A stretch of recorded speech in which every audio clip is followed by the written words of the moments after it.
সুপ্রভাত বন্ধুরা, কেমন আছো তোমরা? নিশ্চয়ই ভালো আছো, আর আমরাও সবাই ভালো আছি। দেখো, মহালয় বুধবার মহালয়া ছিল। সেই মহালয়ের দিনে সকালবেলায় যা কিছু শ্যুট করেছিলাম সেগুলো তোমাদের সাথে শেয়ার করছি। আর ভোর ভোর উঠে যেগুলো করার ঘর টর মোছা সেগুলো করে নিয়েছি, কিন্তু ঠাকুরের কোনো কাজ আমি করতে পারিনি। জানোই তো, মেয়েদের নানা রকম অসুবিধা থাকে।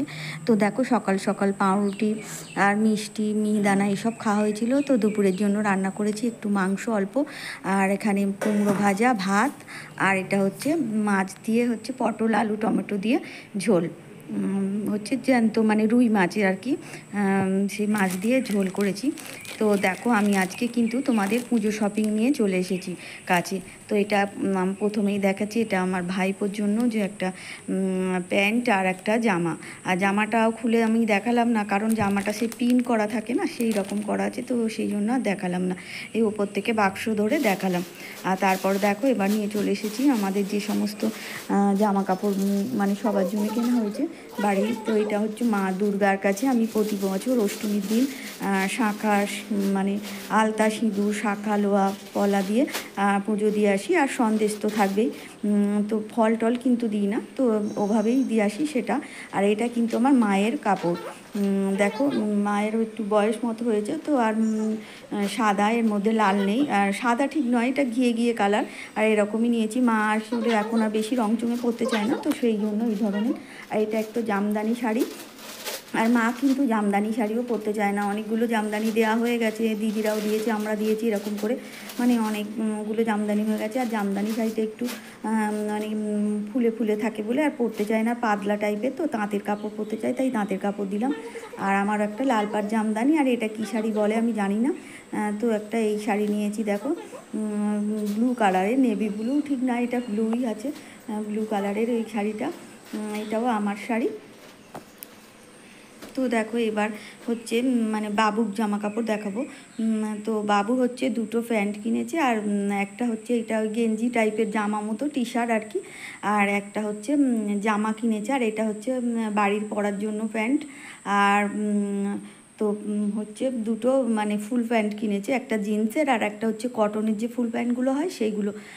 তো আর একটা হচ্ছে টুপিওয়ালা যেসব জামাগুলো উঠেছে না, ভিতরে গেঞ্জি দেয়া থাকে, আবার মল থেকে যেগুলো আর কি। দেখো, এইটা হচ্ছে জিন্সের প্যান্ট। তো এই জিন্সের প্যান্টের সাথে ওই একটা জামা কিনেছে। না, এটা হচ্ছে তোমার কটনের প্যান্টটা, আর জিন্সের প্যান্টটা আছে। এই তো এর সাথে একটা এই যে কটনের কটনেরই জামা সব কিছুই। এটা ভিতরে কিন্তু একটা গেঞ্জি টাইপের আছে, ভিতরে আর কি পরলে আর কি পিছন দিকে কিন্তু গেঞ্জিটা নেই, কিন্তু সামনের দিকে গেঞ্জিটা দিয়ে সেলাই করা রয়েছে। তো দেখো, আরও সব আছে, সেগুলো দেখাচ্ছি তোমাদের। আর আমি যে ভয়েসটা তখন দিয়েছিলাম না, কিছুই ওঠেনি। এই যে জিন্সের প্যান্টটা দেখো, এটা হচ্ছে বাবুর জিন্সের প্যান্ট।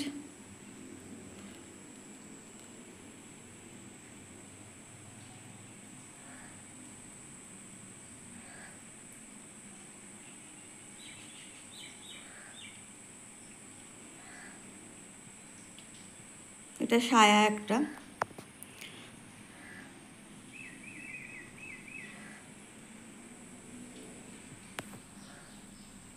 আর এটা হচ্ছে তোমার দাদা ভাইয়ের একটা প্যান্ট, এমনি যেসব নর্মাল কাপড়ের করে সেই সব প্যান্ট আর কি করা, দুটো প্যান্ট আছে।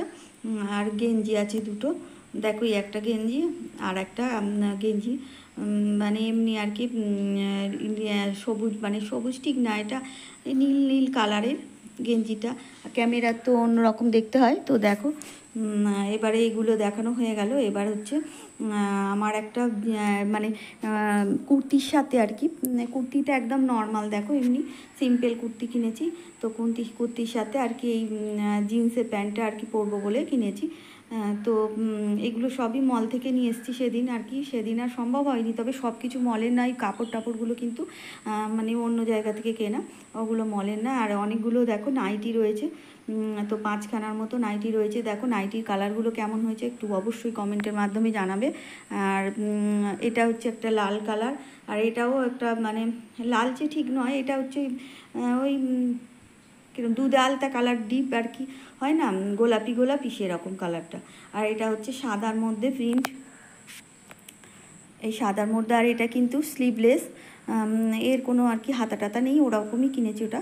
আর এগুলো হচ্ছে ওই হাতার কাছে যে কুচি দেওয়া থাকে সেইগুলো। এটাও একটা লালের মধ্যে বাটি প্রিন্টের মধ্যে আর কি দেয়া, আর এটা হচ্ছে অরেঞ্জ কালারের মধ্যে বাটি প্রিন্টের। তো দেখো আমার সমস্ত শপিং দেখানো হয়ে গেল। এবার আলুগুলো আমি ঢেলে আর কি রেখে দিলাম, কারণ হচ্ছে পলিথিনের মধ্যে থাকলে পচে যাবে, তো রেখে দিলাম। আর ডিমগুলো প্রচণ্ড গরম, তো ডিমগুলো দেখো 30টা ডিম ছিল। আর সেদিন চাউমিন খাওয়া হয়েছিল, তো চাউমিনের জন্য 4টে নিয়েছিলাম। আর তো বাকিটা ভাবলাম যে বাইরে রেখে দিলে কিন্তু পুরো নষ্ট হয়ে যাবে, তো যেহেতু ফ্রিজেই আমি রাখি সব সময়, তো সময় হয়ে ওঠে না, একদিন দুদিন হয়ে গেল রয়েছে এখানে আর কি। তো আজকে ভাবলাম একদম ডিমগুলো তুলে রেখে দিই ফ্রিজের মধ্যে।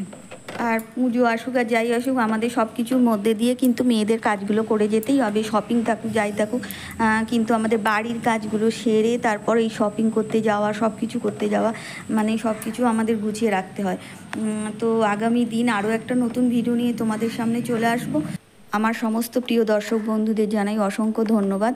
নতুন বন্ধু যারা আমার পাশে থাকতে চাইছো তারা অবশ্যই সাবস্ক্রাইব করে লাইক কমেন্ট শেয়ার করতে ভুলো না। আর একটার ভিডিও দেখে কমেন্টের মাধ্যমে আমার পরিবারে আসবে, তাহলে আমি বুঝতে পারবো কে আসছো আর কে আসছো না। আর পুরনো বন্ধুরা লাইক কমেন্ট শেয়ার করে পাশে থেকো। তো এভাবেই আমার পাশে থাকলে আমি একটু করে এগিয়ে যেতে পারবো। আর তোমাদের ভালোবাসা আর শুভকামনা আমার একান্ত কাম্য।